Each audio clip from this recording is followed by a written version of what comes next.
Bonjour, comme précédemment dit dans une vidéo, je vais lire le manifeste du Parti communiste. Je vais le lire en plusieurs fois.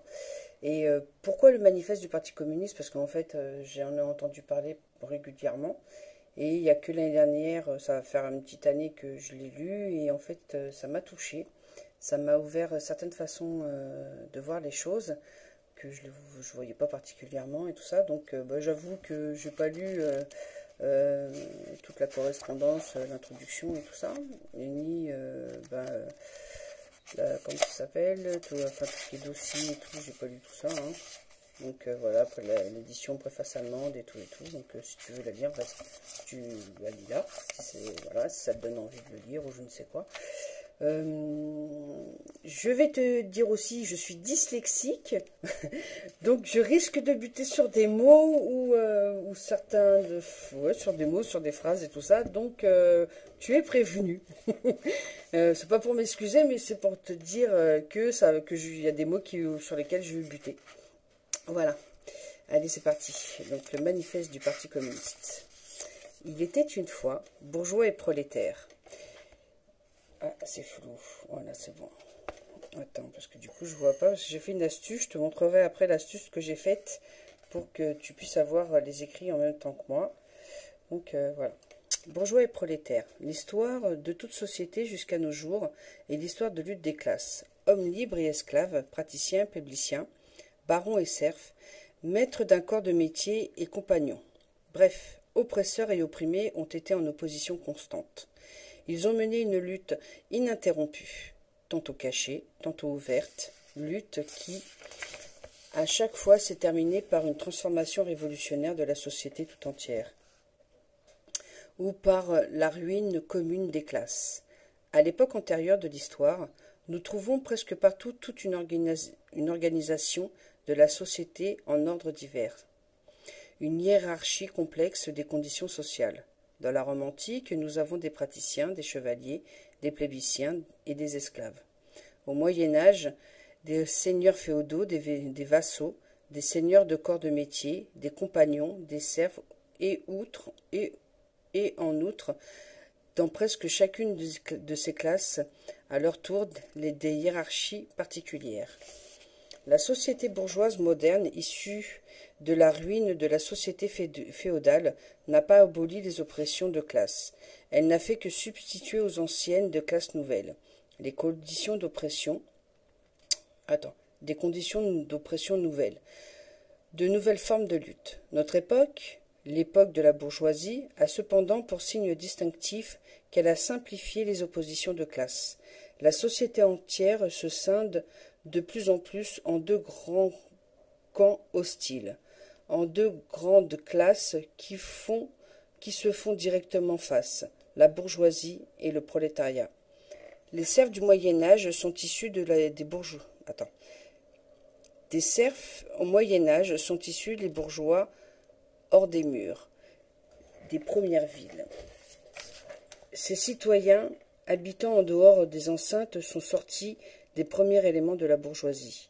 La découverte de l'Amérique, le tour du cap de Bonne-Espérance est ouvert à la bourgeoisie montante au champ d'action nouveau.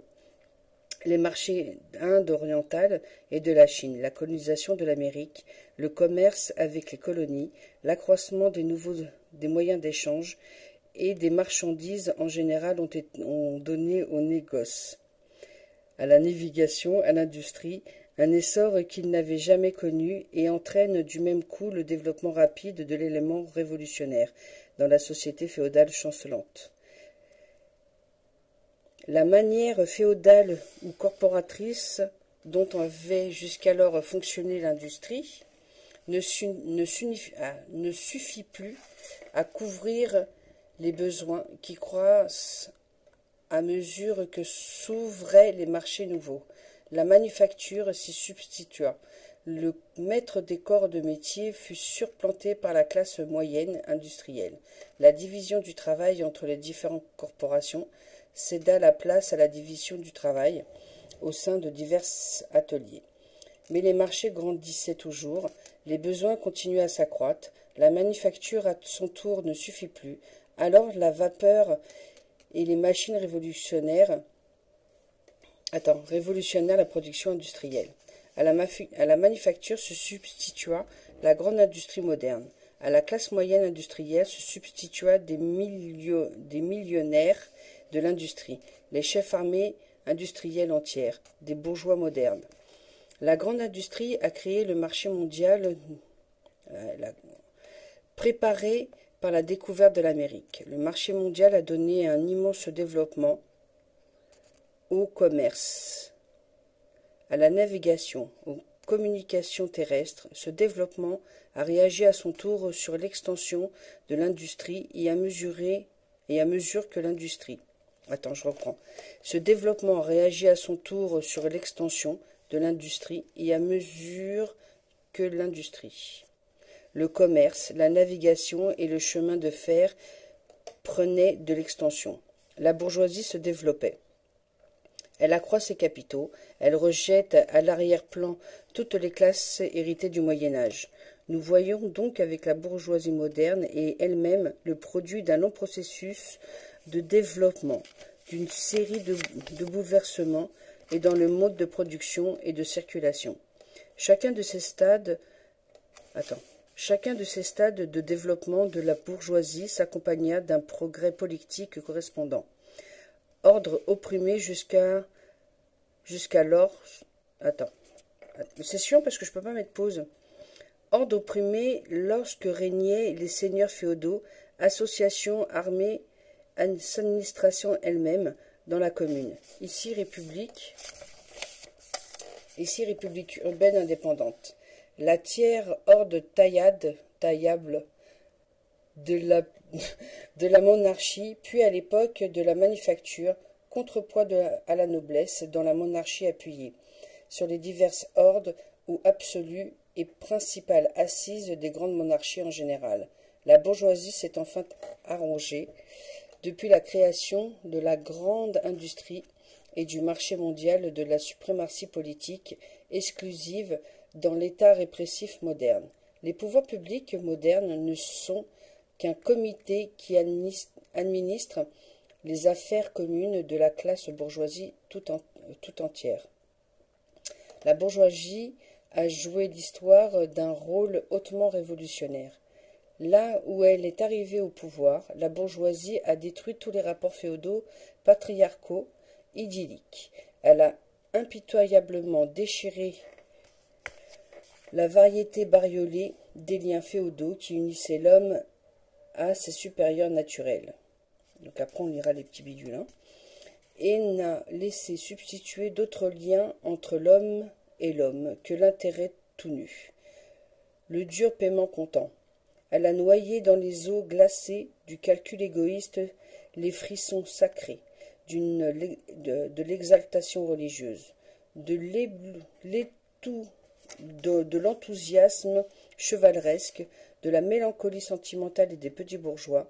Elle a dissu la dignité personnelle dans la valeur des chances et substitué aux innombrables libertés reconnues par l'être parente et chèrement acquise la seule liberté sans scrupule du commerce.